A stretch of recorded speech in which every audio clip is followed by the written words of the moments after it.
Најмладата филмска академија во земјава, Институтот за филм, Филмска академија Охрид, функционира, ама само виртуелно. 8 години поред нема упис на студенти, а ниту еден од трите генерации кои се запиша од 2015-та кога беше и основан, не успеа да се здобие со диплома, заради немање согласност за ангажирање наставен кадар и укинување на статусот на професорите од прашката филмска школа. Професори и сега нема. Вратите на предавалните се заклучени.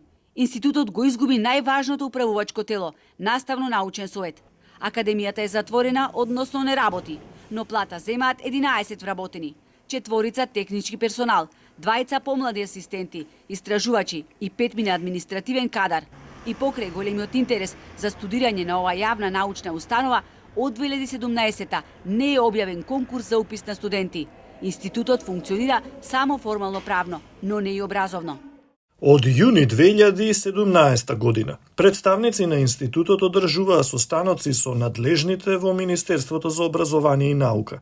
Но освен устни паушални одговори, не добија никакви насоки за понатамошно функционирање. Во моментов, Институтот нема основни услови за планирање на работењето. Случувањата кои го пратат Институтот годиниве наназад немаат логично објаснување, освен незаинтересираност на надлежните за решавање на состојбата која се создаде.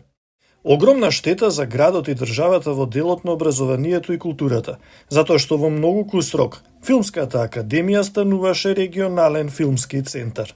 Со одлуга на тогашната влада, врвната опрема е одземена од институтот и доделена на Факултетот за драмски уметности во Скопје.